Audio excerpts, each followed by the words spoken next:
مسلم شریف میں ایک حدیث پاک موجود ہے، سیدنا زید بن ارقم رضی اللہ تعالیٰ عنہ بیمار ہو گئے۔ عمر بن سلمہ اور ان کے دو اور ساتھی ان کی تیمارداری کے لیے گئے تو کافی بیماری کی شدت تھی، تو تینوں صاحب عرض کرتے ہیں کہ آپ نے نبی پاک صلی اللہ علیہ وسلم کے ساتھ کافی وقت گزارا ہے اور کئی ایک سفر کیے ہیں، آج آپ ہمیں آپ کی کوئی ایسی حدیث بات بیان کریں جو آپ نے خود اپنے کانوں سے سنی ہو اور آپ کو یاد ہو۔ تو سیدنا زید بن ارقم رضی اللہ تعالیٰ عنہ فرماتے ہیں کہ نبی پاک صلی اللہ علیہ وسلم کے ساتھ جو میں نے آخری سفر کیا ہے وہ حج کا سفر ہے۔ جب حجۃ الوداع سے فارغ ہو کے ہم واپس آ رہے تھے تو مکہ اور مدینہ کے درمیان ایک پانی والی جگہ پہ نبی پاک صلی اللہ علیہ وسلم نے اسٹے کیا، قافلے کو روکا ہوا ہے۔ تو آپ نے اس موقع پہ سب کو جمع کر کے ہمیں ایک خطبہ ارشاد فرمایا، فحمد اللہ واسنا علیہ، اللہ پاک کی حمد بیان کی، اللہ پاک کی ثنا تعریفیں بیان کی، اور اس کے بعد ارشاد فرمایا کہ ایھا الناس، اے لوگو، انما انا بشر مثلکم، میں بھی ایک بشر ہوں، یوشک ان یأتینی رسول ربی، ہو سکتا ہے کہ اب میرے پاس بھی اللہ کا پیغام آ جائے جو اللہ پاک کا قانون ہے، لیکن انا تارک فیکم ثقلین، میں تمہیں بے یار و مددگار چھوڑ کے نہیں جا رہا، بلکہ میں تم میں دو بھاری چیزیں چھوڑ کے جا رہا ہوں۔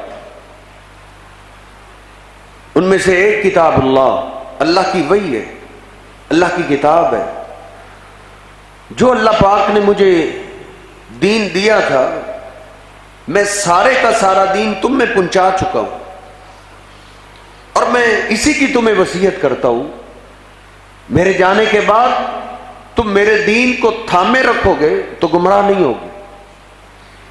سیدنا زید فرماتے ہیں آپ نے ہمیں اس میں بڑی وصیت کی کہ تم نے قرآن و حدیث کو نہیں چھوڑنا، اسی دین پہ قائم رہنا ہے حتیٰ کہ تم مجھے حوض کوثر پہ آ کے ملو۔ پھر آپ نے فرمایا دوسری چیز،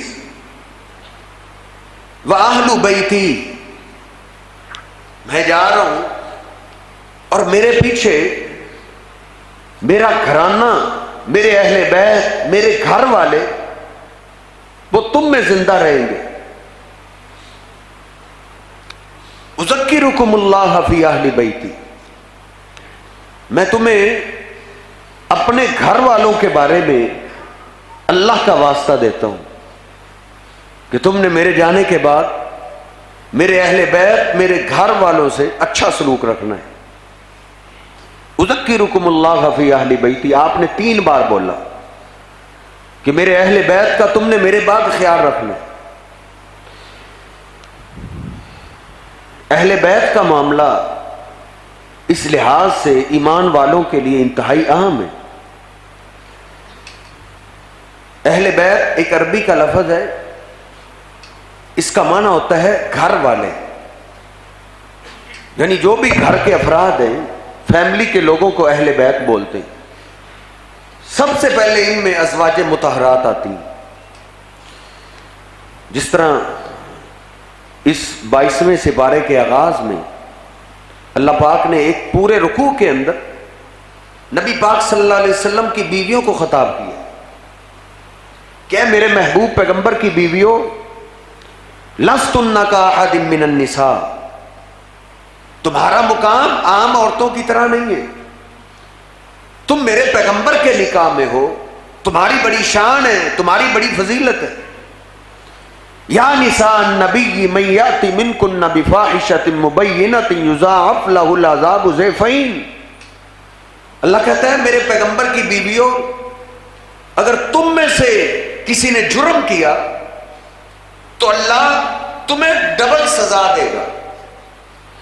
وَمَن يَقْنُتْ مِنكُنَّ لِلَّهِ وَرَسُولِهِ وَتَعْمَلْ صَالِحًا نُؤْتِهَا أَجْرَهَا مَرَّتَيْنِ، تمہاری سزا ڈبل ہے تو تمہارا اجر بھی ڈبل ہے۔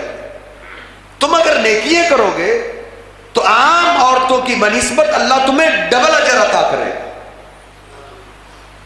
اے میرے پیغمبر کی بیویوں، کرنا بھی بیوتکن، تم زیادہ وقت اپنے اپنے گھروں میں ٹھہری رہا کرو، اور گھر میں رہ کے جو تمہارے گھر کے اندر اللہ کی وحی آتی ہے اس کی تلاوت کرتے رہا کرو۔ اب یہ پورے رکوع کے اندر اللہ پاک نے اپنے محبوب پیغمبر کی بیویوں کو خطاب کیا۔ اس میں یہ بھی ہے کہ جب کھلے راشن کا انہوں نے مطالبہ کیا تو اللہ نے کہا یا ایھا النبی قل لازواجک ان کنتن تردن الحیاۃ الدنیا وزینتها فتعالین امتعکن واسرحکن سراحا جمیلا۔ اے میرے پیغمبر کی بیویوں، اگر تمہیں میرے پیغمبر سے زیادہ دنیا کا راشن ہے، مال و متاع ہے، سونے چاندی کے زیورات ہیں، تو پھر آ جاؤ، یہ سب کچھ دنیا کا مال لے جاؤ، پھر تم میرے پیغمبر کے گھر میں رہنے کے قابل نہیں۔ ساری عورتوں نے نبی پاک صلی اللہ علیہ وسلم سے معافی مانگی، ہمیں دنیا کا مال نہیں چاہیے، ہمیں اللہ کے رسول چاہیے۔ اب اس پورے رکوع کے اندر ذکر کرتے کرتے اللہ رب العزت نے کہا ہے اقیمنا الصلاۃ، نمازوں کی پابندی رکھو، وآتینا الزکاۃ، زکوٰۃ کے نصاب کا آپ کے پاس مال آ جائے تو زکوٰۃ دیتی رہا کرو۔ انما یرید اللہ لیذھب عنکم الرجس اہل البیت، صرف اور صرف ان احکامات سے، ان پابندیوں سے تمہیں مشکل میں ڈالنا مقصد نہیں ہے، بلکہ اللہ چاہتا ہے لِيُذْهِبَ عَنْكُمُ الرِّجْسَ أَهْلَ الْبَيْتِ وَيُطَهِّرَكُمْ تَطْهِيرًا۔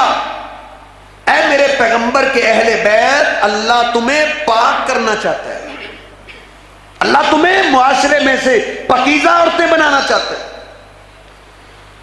اب اس پورے رکوع کے اندر اہل بیت نبی پاک صلی اللہ علیہ وسلم کی بیویوں کو کہا گیا۔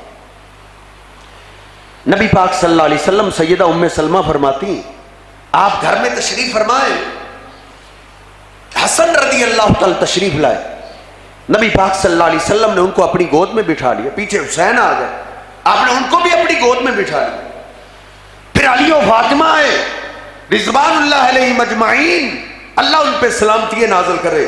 نبی پاک صلی اللہ علیہ وسلم نے ایک کو دائیں جانب دوسرے کو بائیں جانب بٹھا کے آپ نے اپنی چادر کو اتارا اور اپنے اوپر اور ان چار شہزادوں کے اوپر چادر ڈال اور اللہ سے دعا کی، اللہم ہؤلاء اہل بیتی، صحیح مسلم میں اللہم، اے اللہ، آپ جانتے ہیں اللہم اے اللہ اس وقت کہا جاتا ہے جب اللہ سے کچھ مانگنا ہو، جب اللہ سے دعا کرنی ہو، جب اللہ سے التجا کرنی۔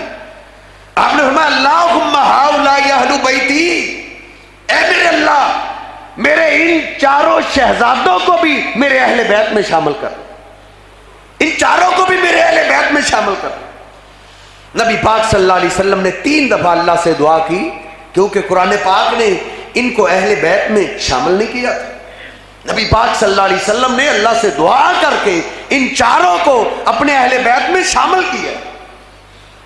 اور سیدہ میری اور آپ کی امی عائشہ طیبہ طاہرہ رضی اللہ تعالیٰ عنہ فرماتی نبی پاک صلی اللہ علیہ وسلم ایک دفعہ میرے گھر میں آئے، چاروں شہزادے میرے گھر میں تھے، نبی پاک صلی اللہ علیہ وسلم نے حسن و حسین کو اپنی گود میں بٹھایا اور علی و فاطمہ کو اپنے دائیں بائیں بٹھا کے اپنی چادر ہم پانچوں پہ ڈال دی، آپ پہ، حسن و حسین پہ، علی فاطمہ پانچوں پہ چادر آپ نے اڑا لی، اور آپ نے یہ آیت پڑھی انما یرید اللہ لیذھب عنکم الرجس اہل البیت میں نے یہ تمہیں اپنی چادر میں اپنی مرضی سے نہیں لیا، یہ اللہ پاک نے مجھے اجازت دی ہے. میں تمہیں اپنی چادر کے نیچے اس لیے کر رہا ہوں کہ اللہ پاک تمہیں بھی باقی میرے اہل بیت کی طرح پاک کرنا چاہتا ہے. انما یرید اللہ لیذھب عنکم الرجس اہل البیت. امی عائشہ فرماتی ہے میں سمجھ گئی نبی پاک صلی اللہ علیہ وسلم کی وہ دعا قبول ہو گئی ہے. ان چاروں کو بھی اللہ پاک نے نبی پاک صلی اللہ علیہ وسلم کے اہل بیت میں شامل کر لیا. اس لیے اس گھرانے سے، علی پاک کے گھرانے سے محبت اور پیار کرنا ہمارے دین کا بڑا اہم مسئلہ ہے. علی رضی اللہ تعالیٰ کے بارے میں آج میں روایت پڑھ رہا تھا، فضائل صحابہ میں علامہ زبیر علی زئی صاحب نے بھی اس کو صحیح کہا ہے. علی رضی اللہ تعالیٰ فرمایا کہ میرے بارے میں میرے بعد 2 گروہ ہلاک ہو جائیں گے، 2 گروہ ہلاک ہوں گے. علی پاک رضی اللہ تعالیٰ سے پوچھا گیا وہ کیسے؟ کہا کچھ لوگ مجھ سے محبت کریں گے، وہ محبت کریں گے جو اصل میں مجھ سے محبت کرنا بنتا نہیں. وہ مجھے وہ مقام دیں گے جو میرا مقام بنتا نہیں. وہ مجھے وہ فضیلت دیں گے جو فضیلت میری بنتی نہیں، میری شان میں غلو کریں گے. علی پاک رضی اللہ تعالیٰ فرماتے ہیں یہ قوم ہلاک ہو جائے.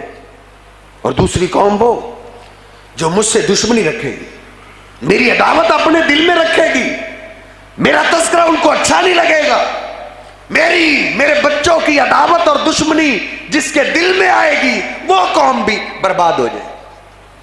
اور اس زمانے میں بھی علی پاک رضی اللہ تعالیٰ کے گھرانے کے بارے میں 3 قسم کے لوگ. ایک وہ ہیں ظالم ناسبی جن کو علی پاک کا تذکرہ اچھا نہیں لگتا، جو علی سے دشمنی رکھتے ہیں، جن کے دلوں میں علی پاک رضی اللہ تعالیٰ عنہ کی عداوت ہے. ان کو اپنی آخرت کی فکر کر لینا چاہیے. نبی پاک صلی اللہ علیہ وسلم کا ارشاد گرامی ہے والذی نفسی بیدہ لا یبغضنا اہل البیت الا ادخلہ اللہ النار.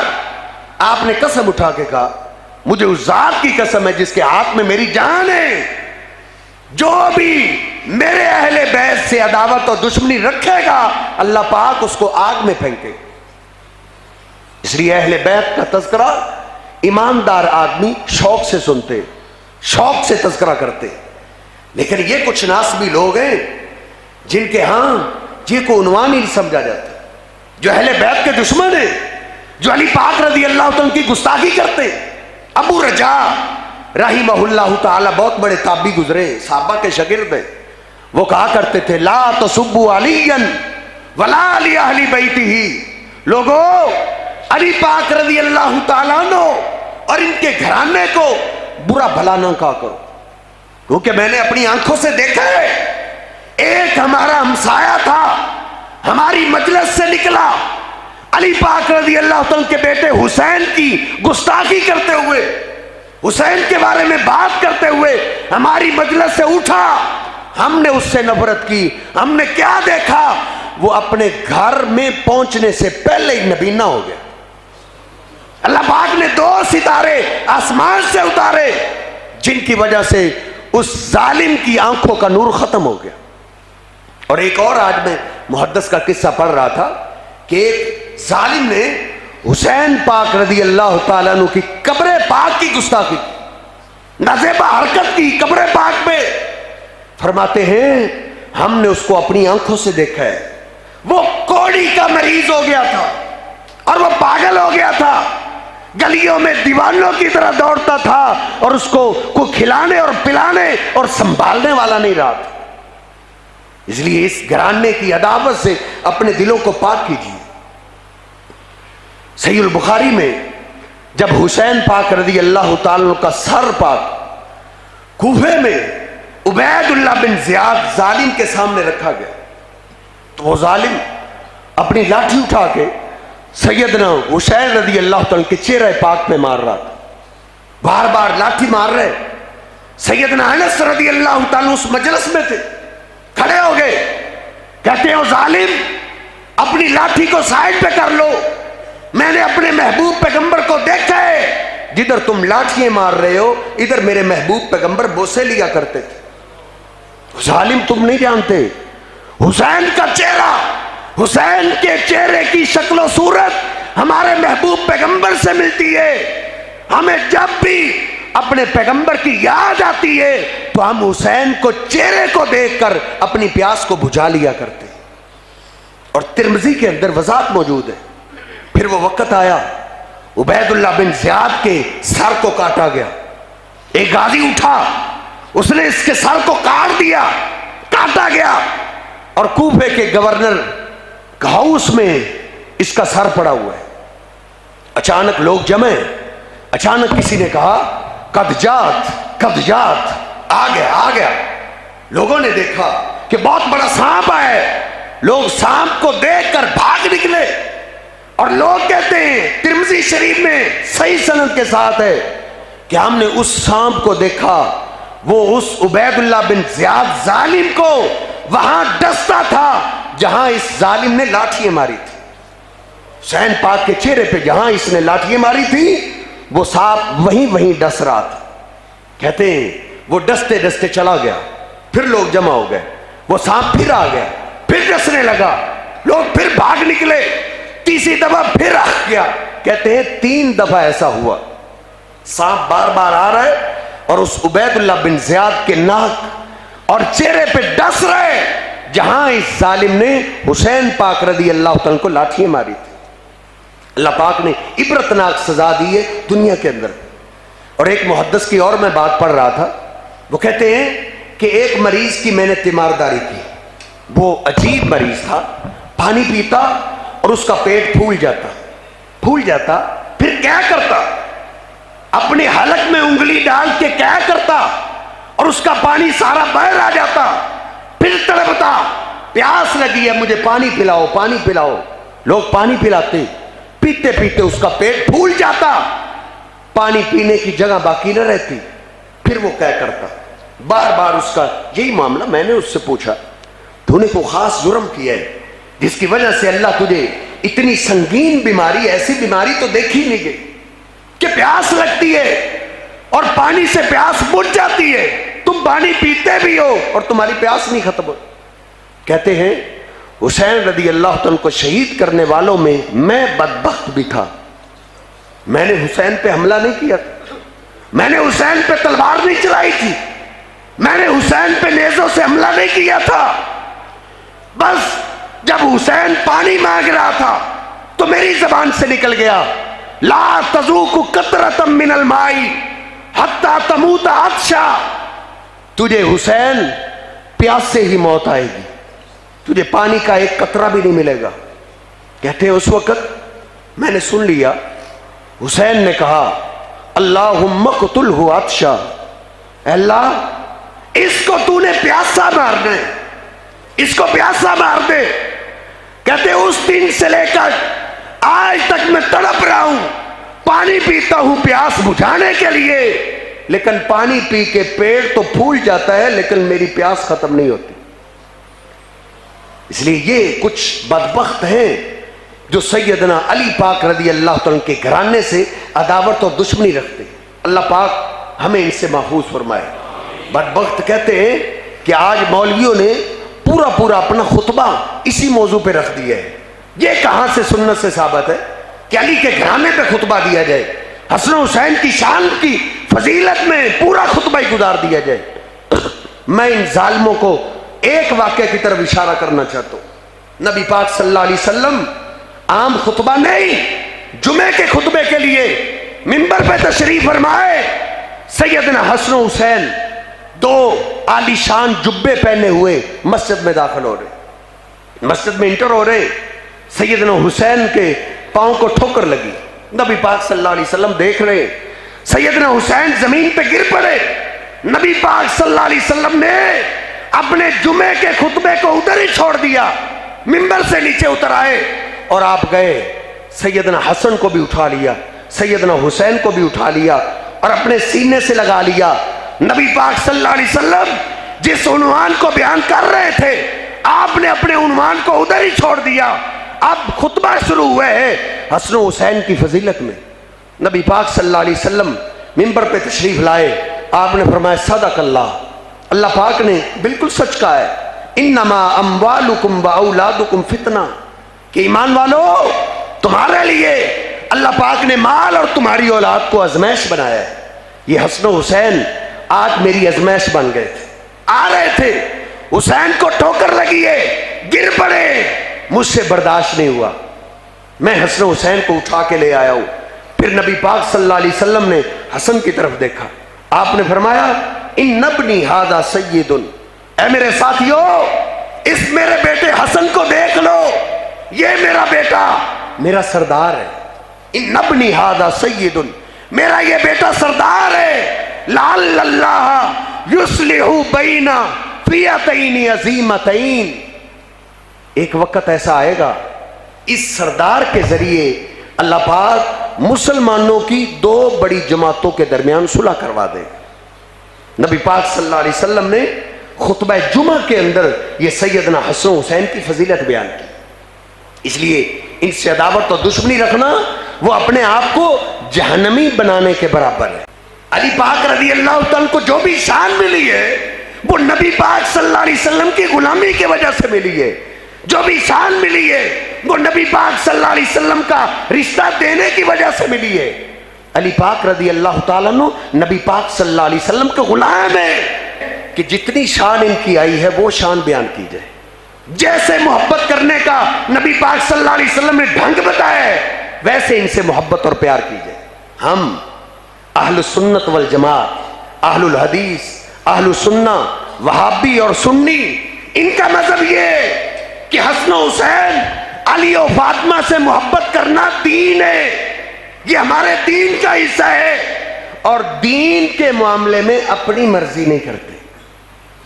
ہمارا یہ عقیدہ ہے کہ ان سے محبت اور پیار کرنا ہمارے دین کا حصہ ہے، اور دین میں اپنی مرضی نہیں کرتے۔ جمعے کے آپ فرض پڑھتے ہیں، کتنے فرض ہیں؟ 2 فرض ہیں۔ میں کہوں آج میرا دل چاہ رہا ہے میں تمہیں 3 پڑھاؤں، جان بوجھ کے میں تمہیں 3 پڑھاؤں، آپ ہی کہیں گے مولوی صاحب آپ کے جذبات، آپ کی محبت اپنی جگہ، لیکن یہ دین ہے، دین میں اپنے خیالات اپنی مرضی نہیں کیا کرتے۔ سیدنا حسن و حسین سیدنا علی پاک کی اور بڑی شان ہے کہ جو بیان کی جائے، ان کی اپنے ایک مقام فضیلت ہے۔ سیدنا اسامہ بن زید رضی اللہ تعالیٰ، آئیے دین کے مطابق، شریعت کے مطابق جو محبت کرتا ہے اس کو مقام کیا ملتا ہے؟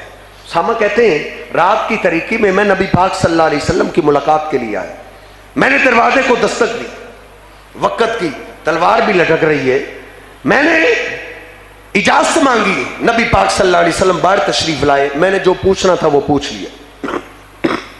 اس کے بعد جب جواب سوال ختم ہو گیا، میں نے کہا اللہ کے حبیب ایک بات پوچھنا چاہتا ہوں، کیا آپ بتانا پسند کریں گے؟ کہا کیا بات ہے؟ کہا من ھذا الذی مشتمل علیہ، مجھے ایسے لگ رہا ہے جیسے آپ نے چادر کے نیچے کچھ چھپایا ہوا ہے، یہ کیا چیز ہے؟ نبی پاک صلی اللہ علیہ وسلم نے سنتے ہی چادر کو پیچھے ہٹا دیا۔ میں نے کیا دیکھا؟ نبی پاک صلی اللہ علیہ وسلم کے سینے کے ساتھ ایک جانب سیدنا حسن چمٹے ہوئے ہیں، دوسری جانب سیدنا حسین چمٹے ہوئے۔ میں نے عرض کی اللہ کے حبیب آپ ان دونوں بچوں سے بڑا ہی پیار کرتے، آپ نے کیا فرمایا؟ یہ سبق آج یاد کر دیجئے۔ آپ نے فرمایا اسامہ ھذان ابنایا وابن ابنتی، یہ دونوں صرف میری بیٹی کے بیٹے نہیں ہیں، یہ میرے بھی بیٹے، یہ میرے بھی بیٹے ہیں۔ نبی پاک صلی اللہ علیہ وسلم نے دوسری مجلس میں ایک دفعہ کہا تھا سبتم من الاسباط، نسل چلتی ہے ہر بندے کی، اللہ نے نسل چلائی ہے، کسی کی نسل بیٹے کی طرف سے چلتی ہے، کسی کی بیٹی کی طرف سے چلتی ہے۔ آپ نے فرمایا حسن و حسین یہ میری نسل سے ہے، حسین منی وانا من حسین، میں حسین سے ہوں، حسین مجھ سے ہے۔ آپ نے فرمایا ھذان ابنایا وابن ابنتی، یہ صرف میری بیٹی کے بیٹے نہیں ہیں، یہ میرے بھی بیٹے ہیں۔ پھر آپ نے آسمان کی طرف نگاہ اٹھائی، آپ نے فرمایا اللہم انک تعلم انی احبہما، یہ میرے اور آپ کے لیے خوشخبری والا پیغام ہے۔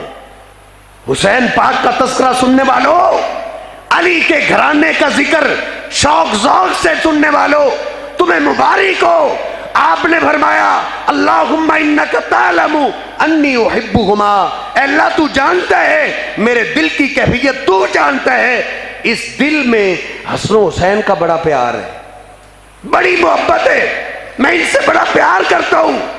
دروازے پہ دستک ہوئی ہے، میں نے ان دونوں کو اپنے بستر پہ چھوڑنا برداشت نہیں کیا، میں ان کو ساتھ لے کر ہی باہر آ گیا ہوں۔ اے اللہ انکا تعلم انی احبہما فاحبہما واحب من یحبہما، اے اللہ میں تجھ سے رات کی طریقے میں دعا کرتا ہوں، جس طرح میں ان دونوں شہزادوں سے پیار کرتا ہوں تو بھی ان سے پیار کر۔ واحب من یحبہما، آگے آپ نے فرمایا میرے اللہ میرا جو غلام، میرا جو امتی میرے ان دونوں بچوں سے پیار کرے تو اس سے بھی پیار کر۔ نبی پاک صلی اللہ علیہ وسلم کی یہ دعا میرے اور آپ کے لیے خوشخبری ہے، اللہ واقعتاً حسن و حسین سے پیار کرتا ہے، جبریل امین حسن و حسین سے پیار کرتے ہیں، نبی پاک صلی اللہ علیہ وسلم بھی حسن و حسین سے پیار کرتے ہیں۔ جو ان دونوں ہستیوں سے صحیح سنت کے مطابق محبت کرتا ہے اللہ ان سے بھی پیار کرتا ہے۔ اللہ رب العزت مجھے اور آپ کو علی پاک کے گھرانے کے صحیح غلاموں میں شامل فرمائے، اللہ ان سے محبت کرنے والوں میں ہمیں شامل فرمائے۔ وَقُولُوا قَوْلِي هَٰذَا أَسْتَغْفِرُ اللَّهَ لِي وَلَكُمْ۔